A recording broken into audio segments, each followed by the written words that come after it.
Shall we start? Thank you. Well, thank you all for still being here. I appreciate that. The first day I tormented you with a lot of work about instrumentation, and I promised that that was the introduction, and I would talk mostly about astronomy with high-resolution infrared spectrographs after that, and that's basically what I'm going to do today. So I'm going to start with talking about a few issues in galactic astronomy and extragalactic astronomy that can be approached with the instrument in a somewhat random order. And then I'll move on into a sequence that's a little bit more logical, talking about planets in our own system and about various types of exoplanet problems that can be approached with GMTNIRS.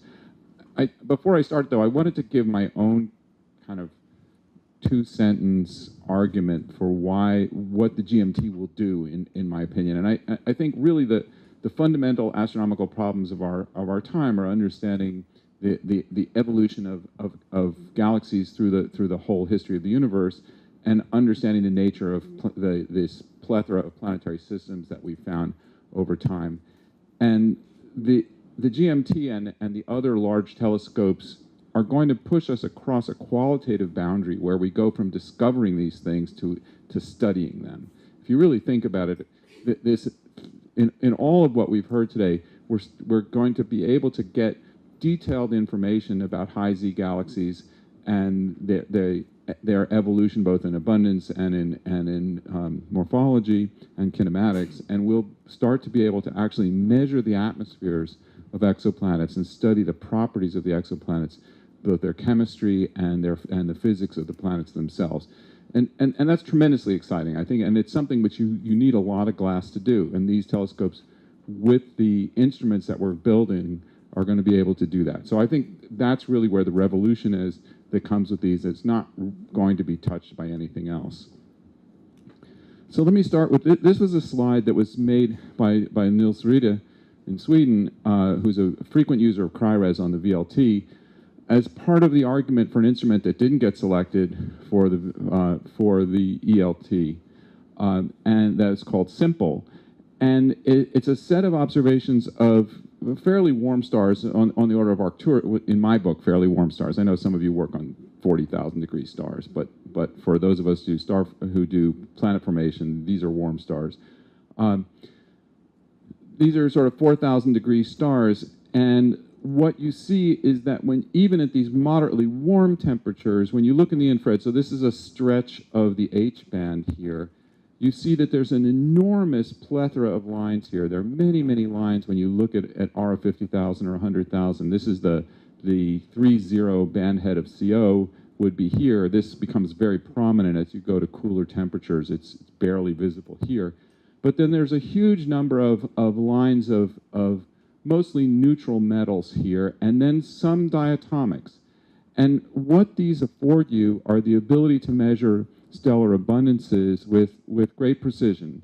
And that's something you can do in the optical as well. But the presence of all these diatomics gives you access to information about isotopic ratios. So it's very difficult because the isotope lines in atomic lines lie right on top of each other. You don't get anything.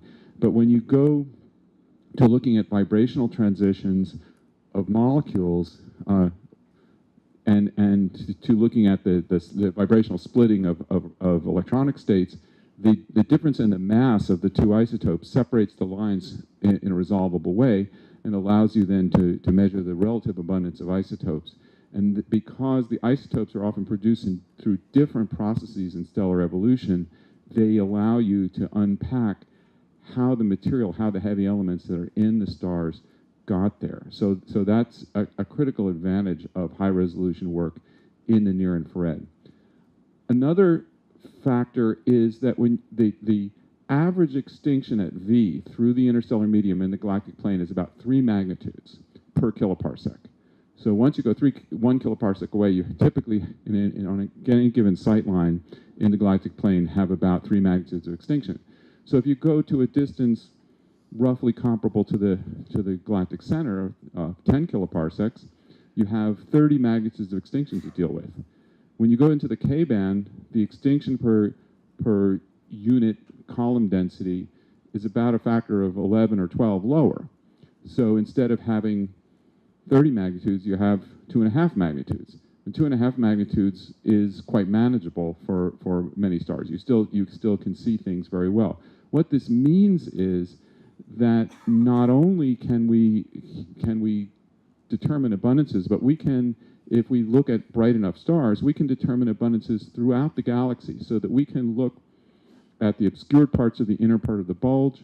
We can look at the transition from the bulge to the halo in the direction of the galactic center. We can look at globular clusters in the inner galaxy.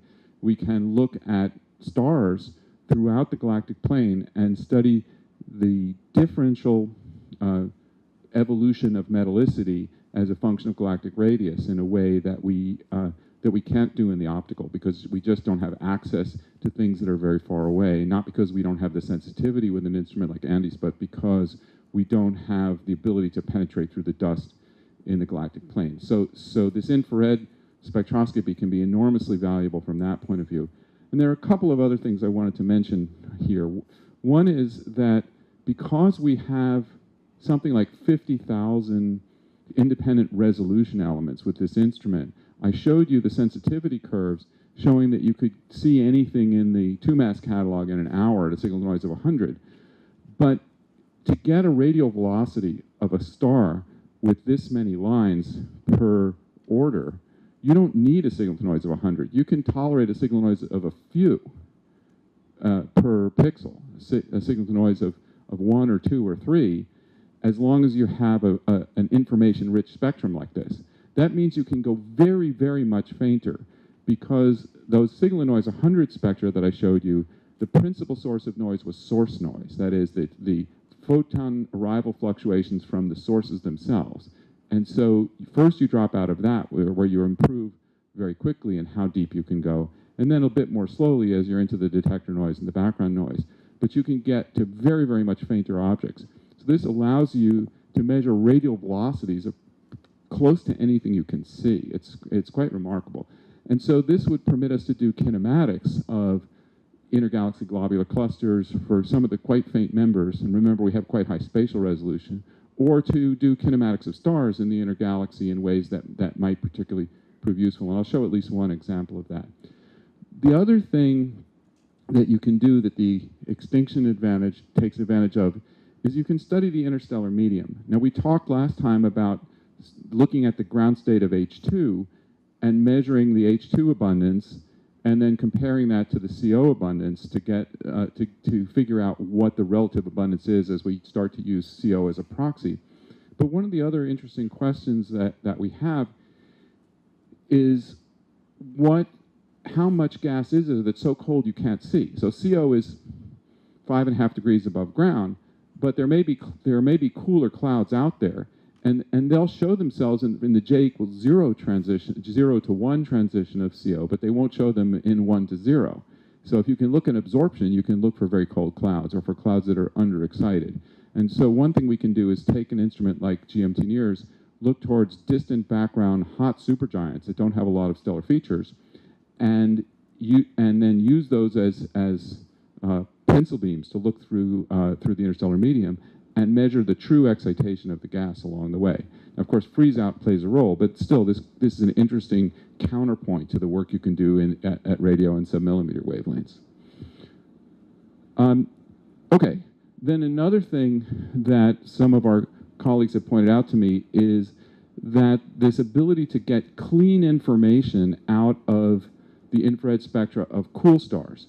So this is an image of a fairly early M star at optical wavelengths, and the optical spectrum is in the red, where there's some decent amount of photons, is totally dominated by TIO and VO and other diatomics that make the spectrum very hard to use in a quantitative way. There's no continuum, for one thing, and that makes it very hard. And then understanding these lines is very difficult.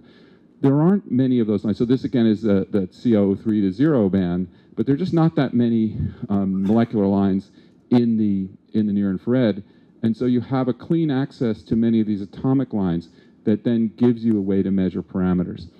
It turns out that when you want to study, when you ask for about simple sensitivity, the optical spectroscopy still beats you over for most spectral types. Once you get past about M6, then the strong rise to longer wavelengths means that you start to have an advantage of having an infrared spectrograph for raw sensitivity for a given star. But for earlier types, sensitivity-wise, you're still better off with an optical, the shell spectrograph. But when you want to start getting quantitative information, it becomes very problematic when you have spectra that look like this, and you're much better off with spectra that look like this. So let me just give you a concrete example. Here's a set of spectra that Andrew Mann took with Igrans at the 2.7 meter at McDonald Observatory. And here you're seeing a region that I showed you in the YSOs the other day, where there are two deep sodium lines here, accompanied by a set of scandium and silicon lines that flank the shorter wavelength sodium line. And what he's done is superpose here observations of stars with different metallicity. So here's a color bar showing metallicities from -8 to +4, and showing that there's a direct mapping from high metallicity deep lines, low metallicity shallow lines for this particular source. So you can actually calibrate this. Now, how did he do this, right? So how did he actually manage to produce this calibration? I wondered, having gone through this and saying, well, okay, you can't measure things in the optical, so how do you go about getting a calibration for this? And the answer is there's a trick, which is you look at binary system where the other star is hotter. And if the two stars formed in a binary, they presumably have the same abundances. And so you can assume that the M star has the same abundance as the G star or the K star that it's associated with. You use the usual techniques of model atmosphere fitting to determine the abundance of the temperature and gravity of the K star or G star, and then the abundances. And then with the metallicity of that, you just assign that metallicity to the M star. And so he's taken a set of M star companions to stars with measured metallicities, and that's where this scale is coming from. But now you see you have a very linear map of metallicity that you can get just by looking at these lines. Now, of course, there are many, many, many more lines you can use. And so with those will help you through some variance in some of the alpha elements and perhaps poor knowledge of oscillator strains and things like that. And so you, by looking at all the lines together across the whole spectrum, you can actually get pretty good metallicities for the M stars. So that's a big advantage of the infrared if that's something that you're into doing. When we're going to go and look at the bulge, and when we're going to start to look at globular clusters and things like that, we're going to want to know that we can start to get information out of low metallicity stars as well as out of solar metallicity stars. And so it turns out that I'm not a stellar astronomer, so this was news to me. There are a couple of very famous bright low metallicity giants. There are not that many of them, but there are a couple. And they have metallicities about FE/H of about -3. And they're bright enough that with Igrans at the 2.7 meter, we could get high signal-to-noise spectra of them. So here's the spectrum, again, over a little bit longer wavelength part of the H band of a normal metallicity star, and then these two stars which are not quite the same, but they're in the range of about FE/H of -3, showing this broad swath of spectrum here.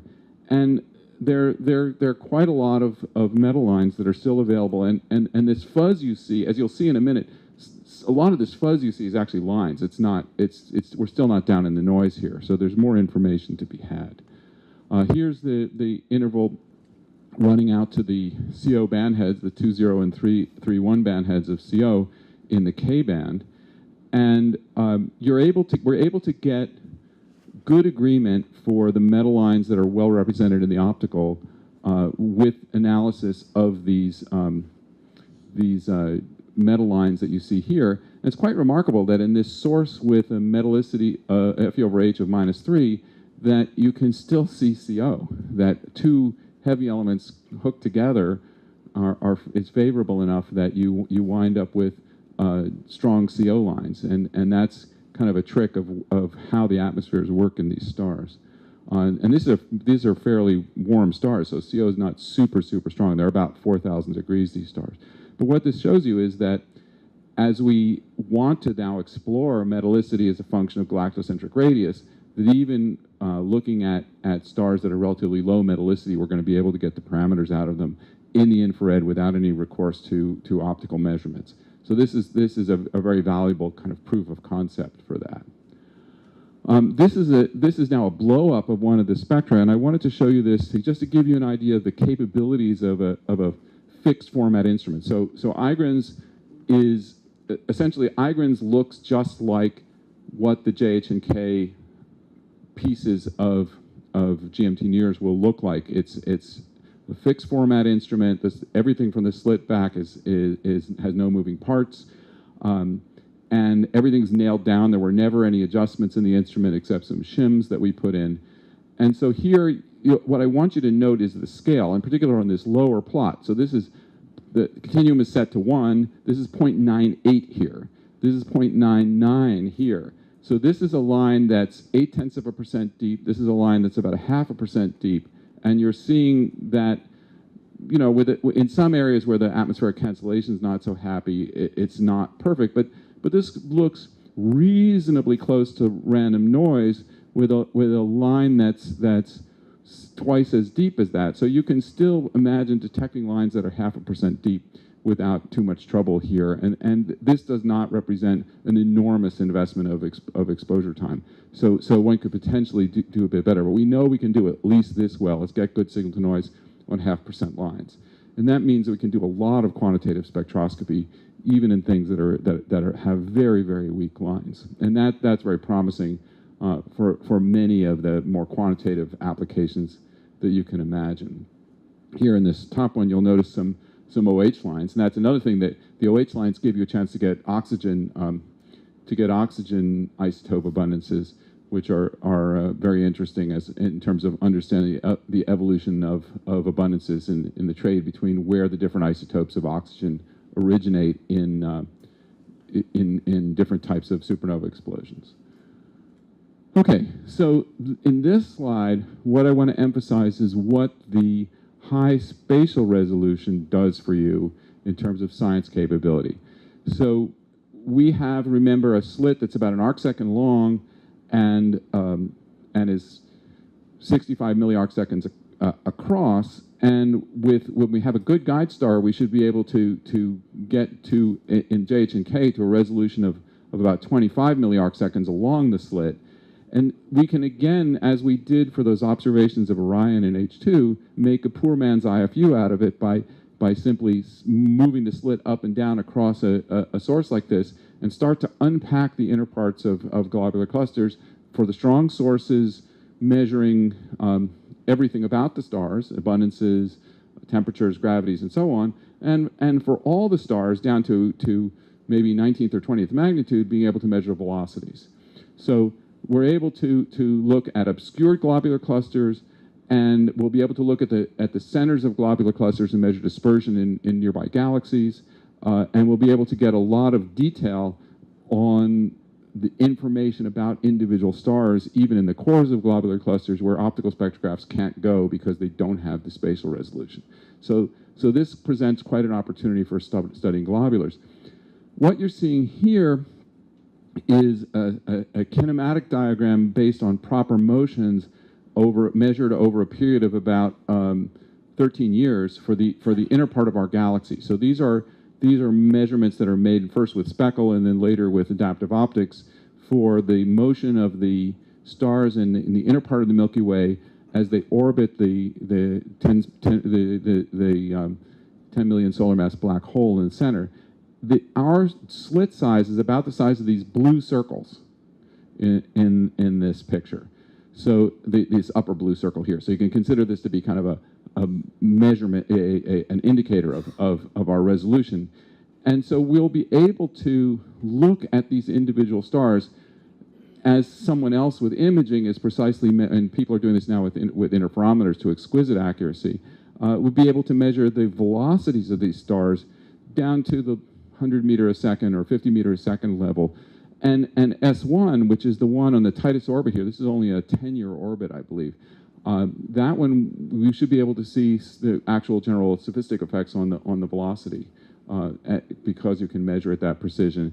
We'll also be able to look at fainter sources than you can see in this picture. So we'll be able to get a lot of information out about the kinematics of our own inner galaxy with this thing, and we'll be able to look at some of the sources around here and see what they're up to as well.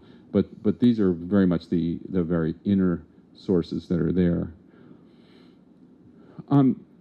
Speaking of kinematics, this is a picture that I really love, and I think I just want to illustrate for you what kind of information you can get out of something like this. So this is back to nebular work now, but on late-type stars. So this is a planetary nebula, a very famous planetary nebula, NGC 2027, which is a quite bright northern planetary. And it has a ring of neutral material around it that that emits in the 1 to 0 S1 line of molecular hydrogen. And this illustration you see here is from our spectrum of that source. It's just a single slit. This is 12 arc seconds from here to here. The whole slit's about 15. And what you're seeing here is the line splitting in half. And you'll remember that if you have an expanding shell, then what you'll see is at the top and the bottom of an expanding shell, things will be at the rest velocity of the source. So the lines come together. As you look through the middle of the shell, you'll see the part coming towards you redshifted and the part going the part coming towards you blue shifted and the part going away from you redshifted. So what you expect to see is kind of a circle, or maybe a cuspy circle, depending upon how you've set up the relative velocity scale versus the spatial scale in your display. And so what you see here is this distance from left to right of the arrows represents 30 kilometers a second. So these lines are unresolved or barely resolved. But there's two really interesting things, and this just gives you just a taste of what you can get out of something like this. One thing you'll notice is that one side's fainter than the other, okay? The left side, which is the blue side, is bright, and the right side, which is the red side, is faint. So why is that? Well, one possible explanation is that there's extinction, that there's a lot of dust there's a very dusty machine, and there's a lot of extinction in the middle. So you're looking through the nebula to the side that's going away from you, and even at 2.5 microns, there's enough extinction that it's blocking some of the light. So that side doesn't look bright. But if you look at this carefully, you'll notice something else, which is the bright side and the faint side don't line up with the zero velocities. That is, the bright stuff at the bottom carries over past zero, and the faint stuff at the top carries over past zero the other way. And this is telling you that you don't have circular expansion, that there's some other thing, either there's rotation or that you have an asymmetry. It could be just be an ellipticity to the expansion that distorts the motions. So just by looking in detail at something like this, you can extract a tremendous amount of information. And if you now have many lines, so you can look at excitation as another dimension to this question, you can get even more information. So let me show you one. Now, don't ask me to explain this one, but let me show you one that's really fascinating. This is Hubble 12, which is another planetary nebula. This is a bipolar planetary nebula. And so if you look at the picture, you'll see these kind of two arcs that overlap each other around the star. In these pictures you're seeing here, the dispersion direction is left to right, and there you're showing the bar of velocity. That's 70 kilometers a second.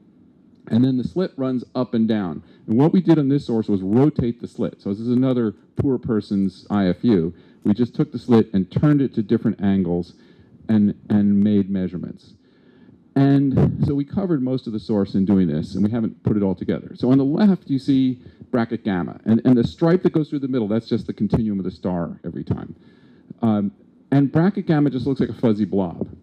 Now, what's interesting here is that in some sources, you not only have hydrogen lines, you have helium lines, and you have even iron 3 lines that all come from the ionized gas.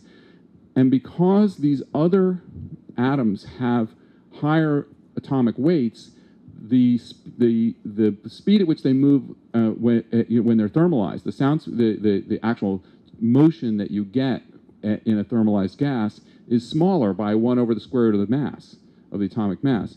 And so while the thermal width for the bracket line might be 20 kilometers a second, the thermal width for an iron line would be then about a factor of 8 smaller, so only a few kilometers a second. And so then you can start to see motions in the gas. We've done this kind of experiment in some ionized nebulae, looking at the difference between hydrogen and helium. But what's spectacular here is the difference between this ionized gas and the molecular gas that you see in the middle, and then what often accompanies it, which is an iron 2 line, which comes from sort of partially ionized gas in the photodissociation region. And if you look at the top one, you can imagine that maybe what you're seeing is, it looks like a rotation curve. That is, there's a very broad line in the middle that then starts out to the blue just above the star and then drops as you go outward back towards the central velocity. And then as you go over to the other side, to the downside, it starts way over on the red side and then goes back towards the central velocity. It all kind of makes sense. But then you look at the iron 2 and you say, I don't know what the heck's going on. And then when you look along this sort of equator of this thing and you look at the H2 line, I have no clue. So this is a summer project for a very smart graduate student to figure out what the kinematics of this thing is based on these observations. But what I'm trying to illustrate here is that with high resolution spectroscopy, even when you're looking in sources where if you took a low resolution spectrograph, you'd see a fairly wide line, there can be a tremendous amount of information that you can extract from the data. And this information tells you about the real structure and kinematics of the source. So it's important to keep that in mind when you think about what kind of resolution you want. Let me just show a few more things about planetary. So here, because this is another illustration of what the combination of spectral and spatial resolution can do for you. So here, we've done a survey of planetaries. Harriet Dinnerstein, one of my colleagues, is interested in some of these strange elements that you can see in planetaries like selenium and other things that are sort of on the weird side, krypton and other stuff. But as a consequence of that, we get all the other lines at once. And so I was more interested in the nebular things, and I've been looking at that. And what you notice here is something that looks very strange. You see this nice little ring. This is your expanding shell. And then you see these 2 little dots at higher velocity. And when people had looked at planetaries like this before, they would say, oh, they have characteristics of UV excitation, and they have characteristics of shocks. So it's either a mixture, it's very high density gas where there's collisional excitation of hot gas from the ground state to V equals 1, or there's shocks somewhere and there's UV somewhere. And you betcha, that's exactly what's right. So you'll notice this is the 1 to 0 S1 line here. It's got that nice circle and then these 2 dots. This is the 5303 line here, which comes from a much higher excitation state. And it's just got the circle, and it doesn't have any dots. You can't see, there's no dots to be seen. Interesting here, where what's marked on here is selenium-4. There's another hydrogen line right over here. So we're not seeing selenium-4, but we're seeing some hydrogen line. You'll also notice that the helium line is a little narrower looking than the bracket line. That's because of this mass effect that I was telling you about before.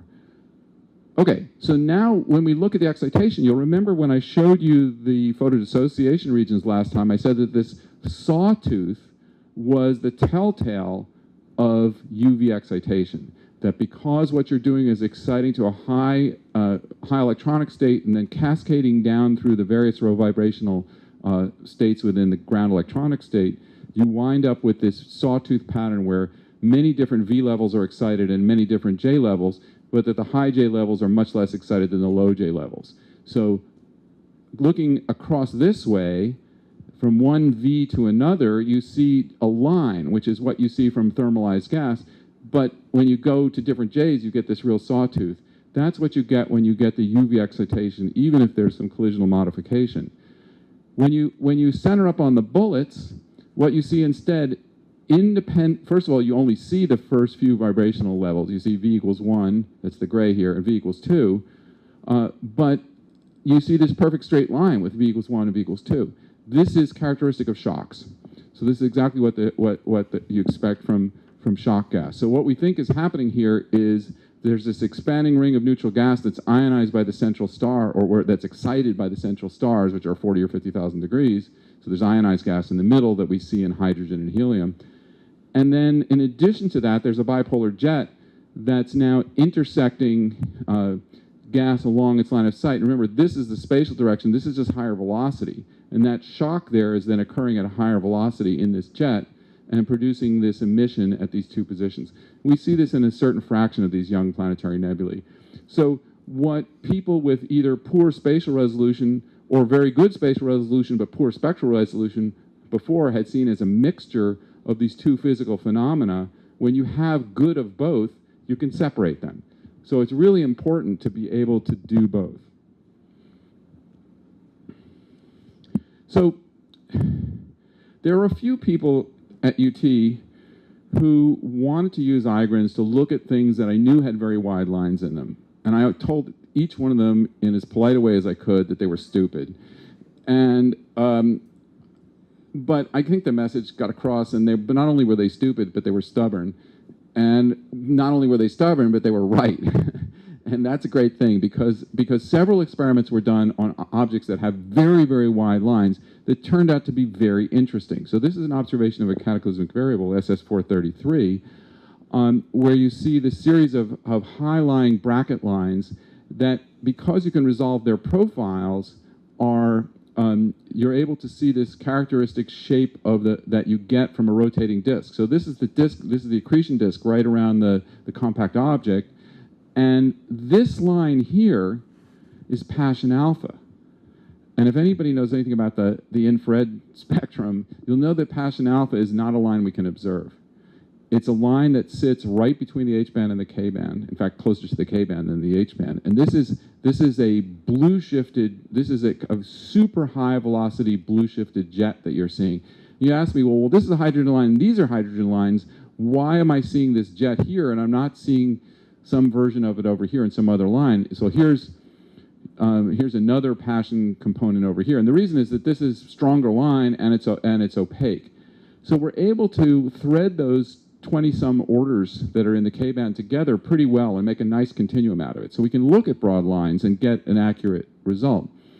But then, since we have the high spectral resolution, we can start to see details in the features that allow us to model some of the effects of what's going on in the source.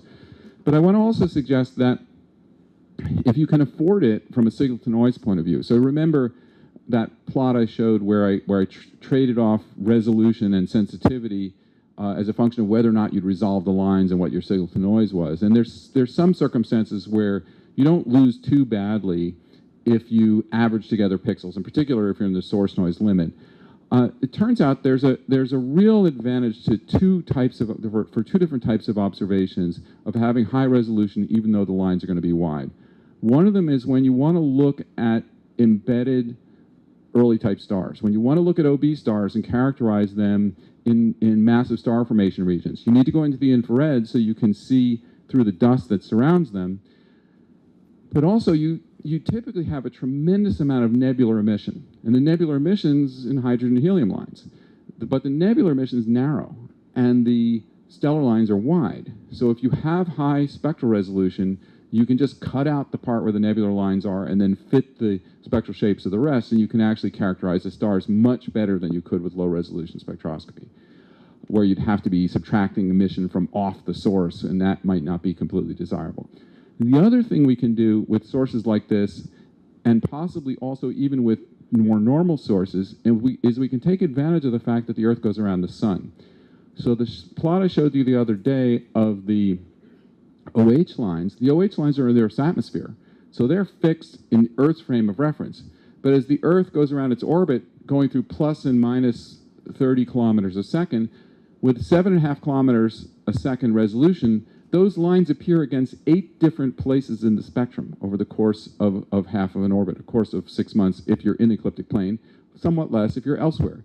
But what you can do is observe a star or an object like this several months apart, and then you can simply, if you don't cancel the telluric lines very well, you just choose the spectrum that has the better representation and knit the spectra together without the noise or the interference from those lines.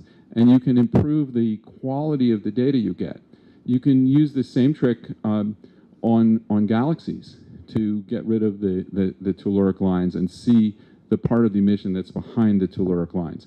So there are things you can do with a high-resolution spectrograph that even help if you wanted to work at R of 6,000 or R of 8,000. You could go down from R of 50,000 by binning after having chopped out those lines or having selected a combination of the 2 spectra using the parts where those lines were not present. So there's a lot of opportunity that you have with this high-resolution stuff. I wanted to mention another experiment. This is some work done by a grad student at UT, Kevin Gullickson, who was interested in studying the frequency of low-mass binary companions to A stars. So A stars have very few features, just hydrogen lines. And what he did was take high signal noise spectra of the stars and then cross-correlate those spectra with the templates that were templates of low-mass stars.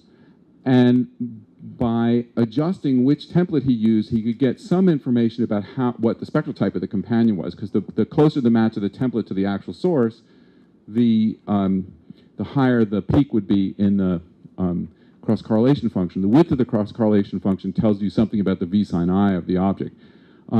So he was able to detect with this method, he was able to recover a number of known binaries that had been discovered by high-resolution imaging techniques, and then to detect a number of companions to high-mass stars that hadn't been done before, and start to try to assess what the binarity, what the mass ratio relation is for these high-mass stars, even at very low orbital separations, because this technique allows you to see things that you can't resolve spatially. So it's a very effective way to find these low-mass companions. So here's now this is another illustration of now transitioning to our gradual march into the exoplanets. This is an illustration of a low-resolution spectra. This is a near spec in the low-resolution mode, now in the L band so this is actually data from ISO, so we won't get this, right? This is data that comes in where the atmosphere obscures the observations. But this purple spectrum is a low to moderate resolution spectrum in the L band from near spec on the Keck telescope of Titan. And Titan has kind of a hazy atmosphere, but you can see into it at some wavelengths and start to get information about it. And this spectrum then is at a resolution of 1,000 or so. When you go to a resolution of 20,000, so now you're looking just at that long wavelength part where the spectrum dropped down and then went flat. These things you're seeing here are absorption lines, and these things you're seeing here are emission lines. So there are many, many absorption and emission lines that give you information about the source.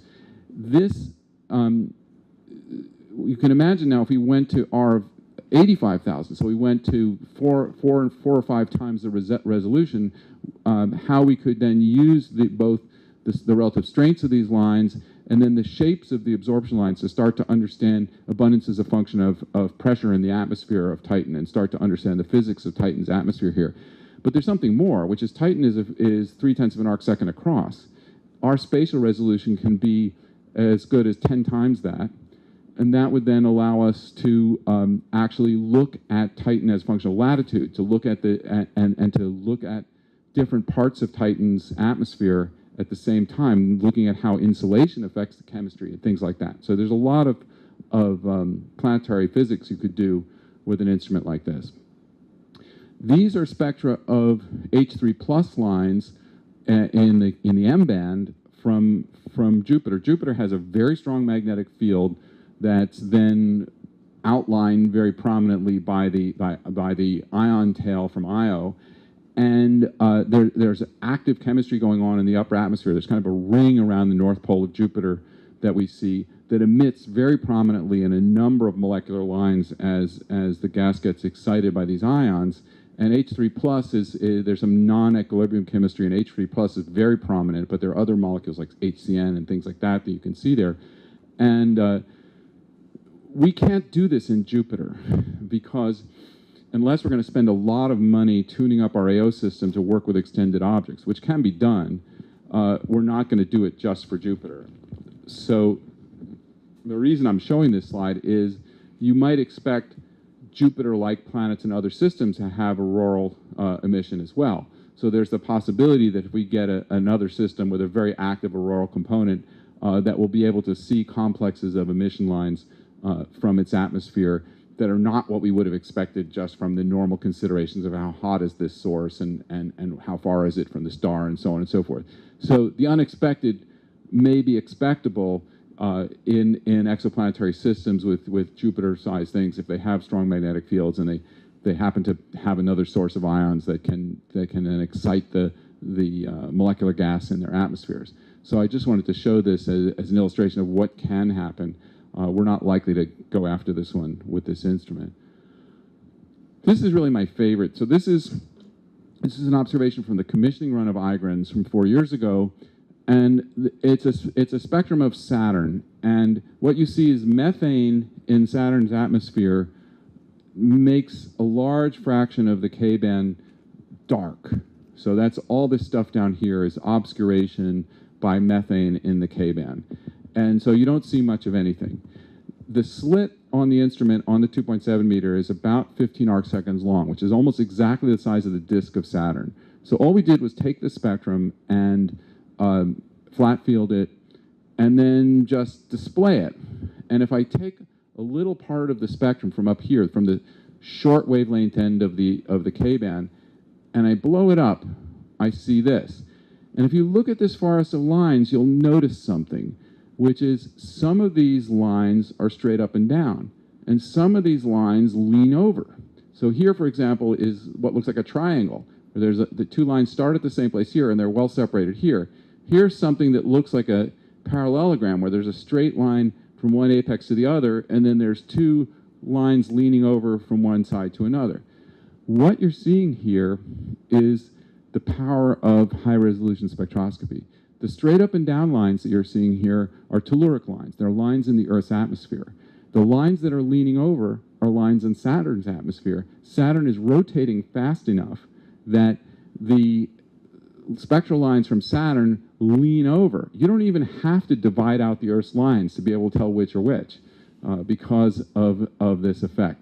So it just shows you how much information there is when you have this high resolution. So we can do kinematics and then look at excitation as a function of kinematics and look all over the source this way in a very neat way. So again, if you know how fast the atmosphere is rotating, you can look at different places along the slit and you can know very precisely where you're looking. Okay, so this is kind of the physics introduction to the study of planets in the infrared. Brown dwarfs, we like brown dwarfs, particularly young brown dwarfs, because they're good analogs for the hot early planets, and they're off by themselves. They're not near stars usually, which allows us to study them in much more detail. We don't have the interfering light from a bright star nearby. So for exoplanet astronomers, brown dwarfs are kind of a testing ground. They're a place where you can try out ideas. And so what we see here is an HR diagram made up by theorists, meaning that they've taken the temperature axis and they put it the right way around. And then they have the surface gravity this way. What you're seeing here are lines of constant mass. So these are different brown dwarfs with masses of 50, 60, 70 Jupiter masses, 10, 20 Jupiter masses down here. And then these are isochrones. These are lines of 10 million years, 100 million years, a billion years going this way. What happens is that brown dwarfs are very bright and very hot when they form, and then they get cooler. And the reason that that happens is that so this is actually the early part before they heat up in most cases, but yeah. So I actually didn't look at this too carefully when I chose it, but essentially what happens is the sources are very squishy at the beginning, so they contract quickly. They're not burning anything in their middle, so they have to release a lot of energy from gravitational contraction. So they tend to be bright and hot at the beginning, and then they get cooler and fainter as time goes by. And as a result, the young brown dwarfs have spectral types comparable to late M stars. So they're several thousand degrees, even when they're very low mass. And because they have very low gravities, they tend to be fairly large, and even though they're not very massive, so they're reasonably bright. So here we see a system with two, this very faint one here and the somewhat brighter one. This object is these are objects that are about 15 million years old. They're in TW Hydra, 10 or 15 million years old. And the hotter one is about 24 Jupiter masses, if you believe the models, and the cooler one is about 8 Jupiter masses.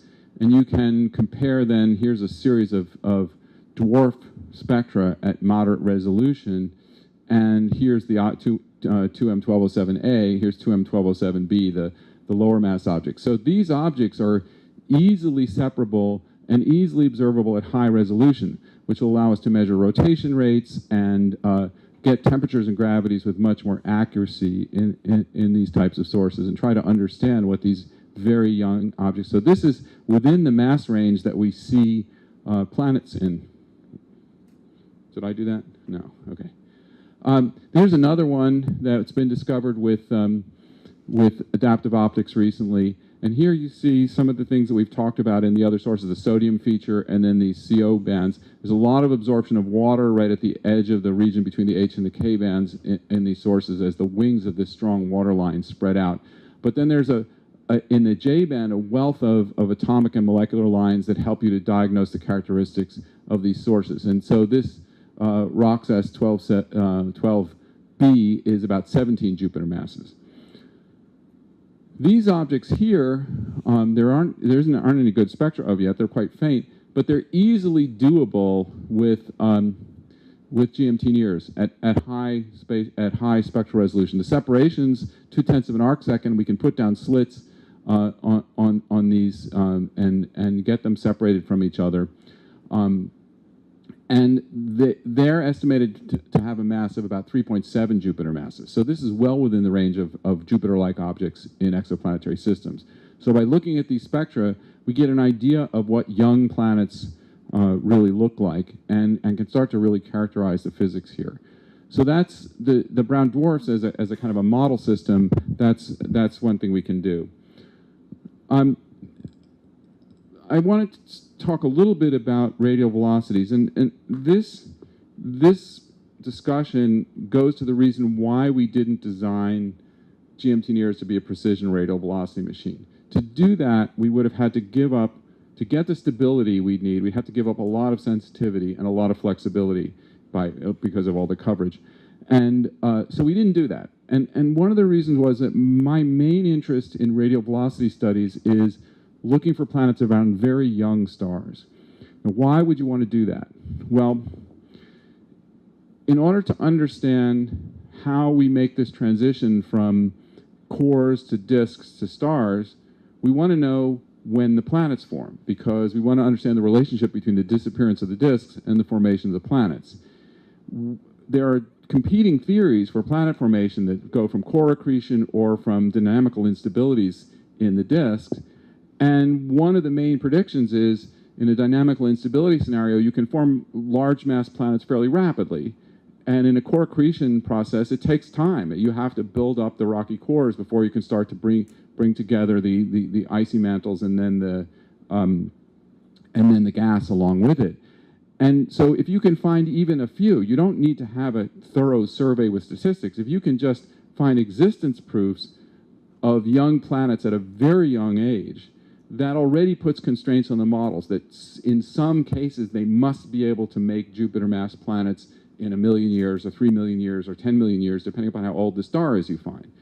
So if we can just find a few examples that we can convince people are right, that puts a constraint on the modelers that's actually a useful constraint. So we've been doing this for quite some time in various ways, and I want to show you work both by Lisa Preto, who leads the collaboration on the kinematics, and then some work by one of my former students, Michael Gullickson, about the properties of the stars themselves. So the big problem with young stars, and we saw this the other day when we looked at the YSOs, they have very strong magnetic fields, typically a few kilogauss. With a few kilogauss fields, you get these large-scale areas of activity and inactivity on the stellar surface. And as the star rotates, then, you have warm and cool spots moving out of your field of view. And that changes the shape of the lines. And if you have high enough spectral resolution, you can actually see the line shape wiggling around. You can use this even to map the stellar surface if you're clever. People do that. But because the symmetry of the line changes, the mean position of the center changes as well, and that shows up as a velocity offset. And that's very annoying when you're trying to measure the reflex motion of the star. So here's a pathologic example. This is not motion now. This is photometry in the V-band of this star, Calcium-4, and it's showing that its intensity varies by 0.6 of a magnitude over its rotational period. So and then there's fluctuation within that. But the basic problem is it's going to send out a big signal in the V-band in particular over its rotational period. Now, if that weren't bad enough, we can then figure out what this means in terms of spots. And by using a combination of spectroscopy and photometry, Michael predicted that 80% of the surface was covered with spots that are 1,200 degrees cooler or 1,300 degrees cooler than the warm part of the surface. If you look in the V-band, you're dominated by, most of the flux comes out in the 4,000 degree surface. And so what this is saying is that the flux you're seeing only covers 20% of the surface. So of course, it's going to vary the line shape depending upon when that 20% is in front of you. And that's going to make a mess of your radial velocities. So I told him, nobody's going to believe this unless you can show me spectra of different parts of the H and K bands, because there the balance of the light from the hot and cold parts is more even. If you can show me parts where you see the 4,000 degree surface and not the 2,700 degree surface and vice versa.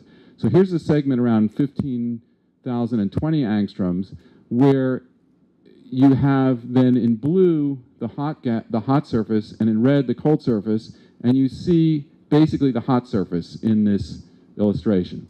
Here's another segment at 2 microns where you see the spectrum of the hot surface is fairly smooth.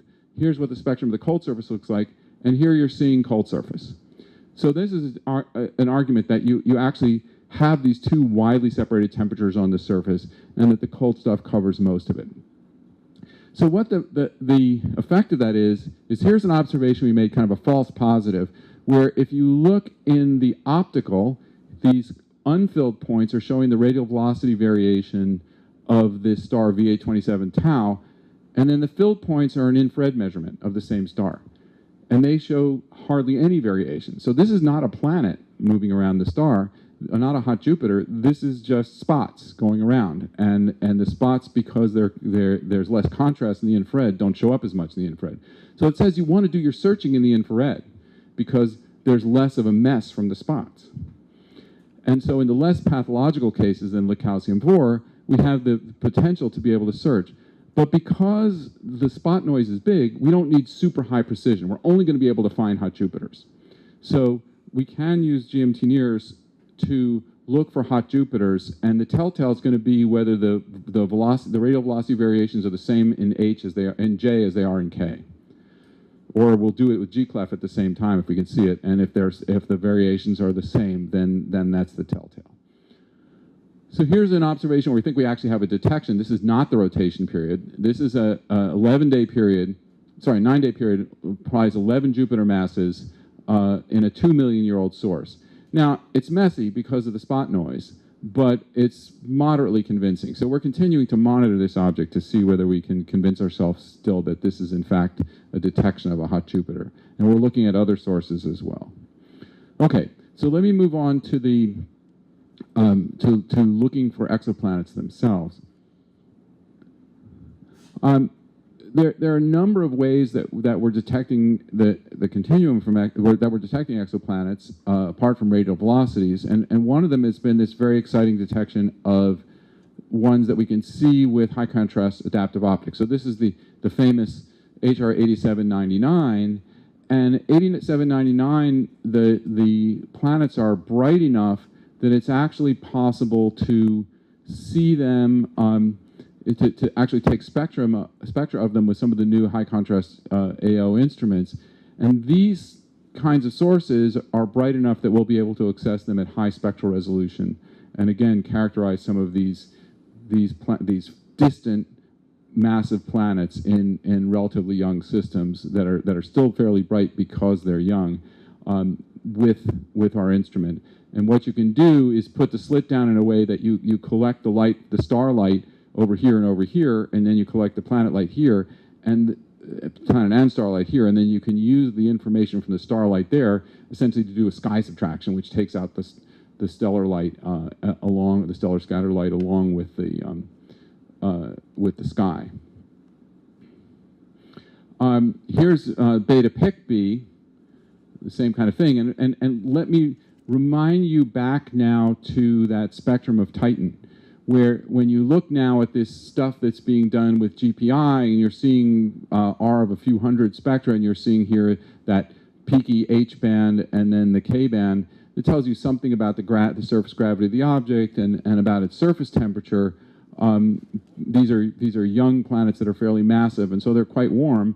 But what you know is that when you go in here with a resolving power of 20,000 or 40,000, you're going to see a host of absorption lines and emission lines that will start to tell you a whole lot about the physics of this object. So it'll be very exciting to be able to examine these objects at high spectral resolution when we gain that capability.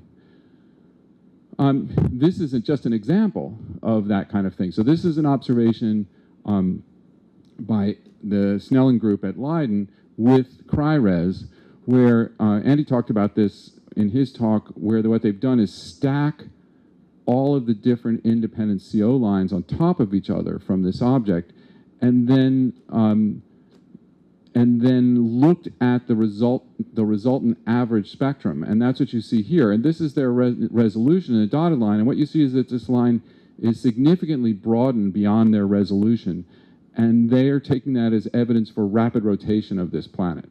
Now, with GMTNIRS, with its better AO capability, its smaller slit, and its higher sensitivity, we should be able to do, and its broader wavelength coverage, we should be able to do much, much more. You get a lot more information out about the physics of these planets. From the line shapes, you start to understand pressures and things like that, and in cases like this, you'll be able to get V sin I. You'll be able to get abundance of water and CO and other molecules. Okay, so before I talked about this trick of using the Earth's motion, in exoplanet spectroscopy, there's another trick you can do, which is you can use the planet's motion to get information. So if you have a planet orbiting a star, if it's not transiting, but it's not at zero inclination, then it's moving around the star along its orbit. And if the orbit's relatively short, and we have many short period planets because RV methods pick them up more easily, then the motions can get quite substantial. So the Earth moves around the sun at 30 kilometers a second, but there are exoplanets whose orbital velocities measure 100 kilometers a second or more. When they're on this side of their orbit, on the side where if the Earth's over here, we're seeing the day side of the planet. And if we take a spectrum, our slit's all over this. It's covering the whole thing. So we're seeing the star and the planet and the Earth's atmosphere all at once. So what we have to do is the following. We have to observe the source at a certain time of year and then follow it through its different phases here. As we do that, the stellar spectrum stays steady in the star's frame of reference, and the planet spectrum moves back and forth by plus or minus 100 kilometers a second. So if we have 7.5 kilometers a second resolution, we get 30 independent representations of the planetary spectrum in front of the stellar spectrum. If we do it again a month later, the telluric lines in the Earth's atmosphere have moved over too. So we get the stellar spectrum and the planet spectrum doing this over again with the telluric lines moved over. If we repeat this a bunch of times, we get independent measures where the different obscuring sort of foregrounds are represented differently against the thing that we care about. Now, if we don't know, for most planets, we'll know the period from the reflex motion of the star, and we'll know the phase. So we can use that as a base for our study. And this is work that's been pioneered by the Leiden group, and this is from a paper by Matteo Broghi where he goes through all the details. This is the raw spectrum in the K-band where these are telluric absorption lines, and they don't do a sky subtraction. What they do instead is remove these lines by first picking a kind of fiducial line, adjusting for air mass, and then using that master line to take out the rest of the lines using kind of principal component analysis. And I don't remember all the gory details, but they're able to get down pretty close to the sky noise, to the photon noise limit of the spectra when they do this, this cleaning up of the spectra. And then what they do, sorry, I should explain what we're looking at here. So what you're looking at here is they've taken the individual spectra, so here's the wavelength along here, and they've got 180 spectra, and each of the lines of pixels here represents an individual spectrum at an individual time. So they're taking 180 spectra of tau boo every couple of minutes and all night long, and they line them up so that the grayscale along this line is the spectrum at some time, and then later on, the grayscale along this line is a spectrum at a later time. So they do a bunch of normalizations and then a principal component analysis and subtract out the absorption lines, clean things up with some filtering, and then they take the result of that, which they've also subtracted a mean stellar spectrum from this. They then take templates of carbon monoxide and water vapor, and they cross-correlate them with this result. And in the cross-correlation, then, they're in a system where the cross-correlation shows the offset in velocity this way, and then they have to stack them somehow, because if you just have the raw cross-correlation, you haven't really done anything yet. And so what they do is they assume, they know the period, but they assume different values for the velocity of the planet. And when you adjust the spectra before the cross-correlation with different or after the cross-correlation, when you adjust the cross-correlated values with different values of this velocity, at a particular value of the orbital velocity of the planet, they stack up and you get a spike. So what this is saying to you is this is the systemic velocity of the system, this is the orbital velocity of the planet. And they get a detection of about 6 or 7 sigma at that position. So right away, you know something very important, which is now you know the inclination of the system, because now you have a 2-line binary, because you've measured the velocity of the other source. And so they can get the true mass, not m sine I for this source, and then they can start to get some information about what's there. So they've done this for a bunch of different species by using, remember in this slide we saw here, they're templates for carbon monoxide, another template for water. So assuming that their templates are accurate and they've bent them onto their spectra correctly, then they can get measurements and they see about a 6 sigma CO, about a 4 sigma water detection, and then they don't detect methane in this particular source. This is a different source, 179949. But this technique then begins to let you look on other planets. Now with systematics limited observations, you always do better when you collect your data faster. So there are many things that we're seeing with the Keck telescope that if you just use an exposure time calculator, you should have seen on a 4-meter, but you didn't. And why? Because observing something for 16 hours is on a 5-meter is not the same thing as observing something for 4 hours on a 10-meter. So because systematics start to kill you eventually. And so we'll do better just from that, But also we have a lot more spectral grasp. So in particular with water that has lines everywhere, we'll be able to detect water much more easily with GMTNIRS than you can with CRIRES. So we're hoping to use this technique. We also think that there are better ways to go about this, that we can use forward modeling techniques to approach the data in a way that's less noise unfriendly than using cross correlations where you're taking in noise from many spectral points that don't have any information in them. So we think there's some improvements to be made with a lot of horsepower.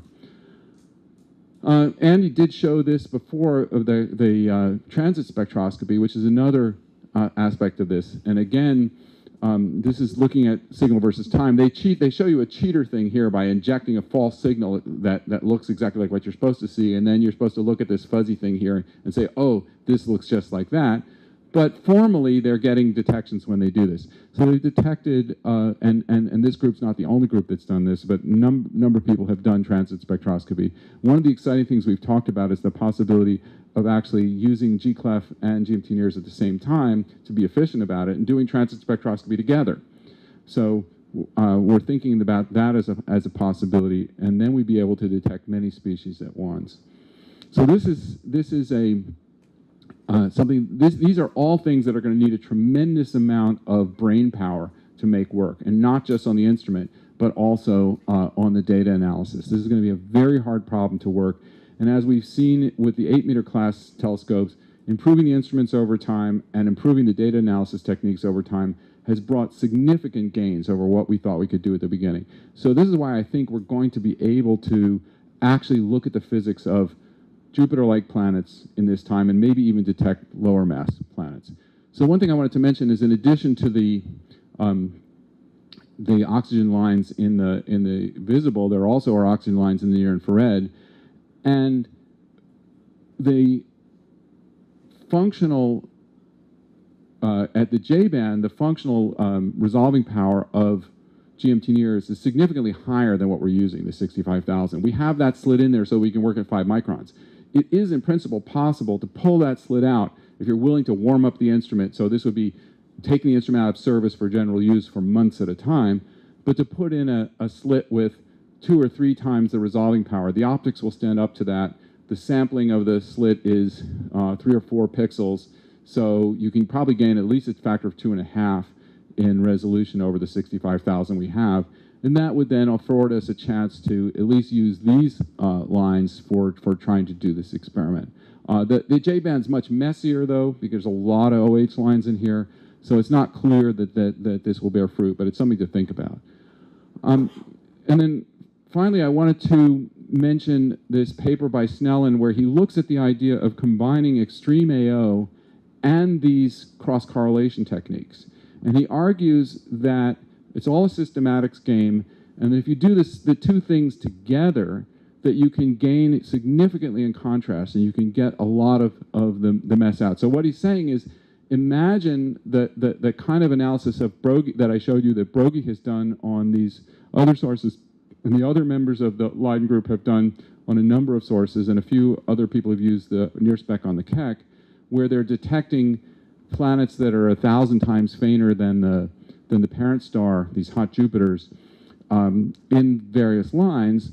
But now imagine that we put the instrument to do this behind an extreme AO system, and we reject the parent star's light at the level of a factor of 1,000 or 10,000. And he argues you can actually stack these contrasts, and you should be able to get down to a limit of something like 10 to the minus 7. I don't know whether that analysis is too optimistic, but he certainly is making a case for this. And what that means is that instead of just looking at hot Jupiters, you'll be able to look at much fainter stars, much higher contrasts, as long as much fainter planets at much higher contrast, as long as you can look at a planet that's far enough away from the star that the extreme AO can do its work for you. So this is a very intriguing possibility and may open up a chance to look at objects that we don't even know about yet, a class of Jupiter-like things rather than hot Jupiter-like things, at least. So here's a simulation showing this, where this is velocity along this axis and position along the sky this way in 2 different views. showing here now the line from this planet in the combination of high contrast AO and spectral switching technique that's been used in the things that I showed you. And so it has a lot of possibilities. It's very intriguing. So here, here's the remnants of the stellar spectrum here. Sorry, this is a position. This is a remnants of the image here, and then here's the stellar spectrum this way, and here's that. It's smushed out because you've done the correlation to get this in the right place, and here's the stacked CO line from the source. So this is an intriguing possibility that may help us get beyond simply detecting things to really measuring things, which is what I think that the GMT is going to make the difference for. And so I think I'll end with that and take some questions.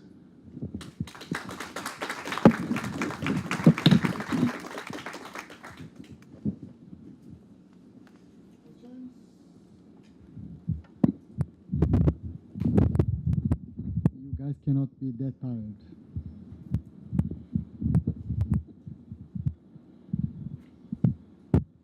Yes, everybody's a bit tired for now. They've reached the end of their ropes. Well, let me take advantage of this moment to thank you and all the speakers, because I'm truly grateful to all of you, because you set aside a whole week of your very busy lives.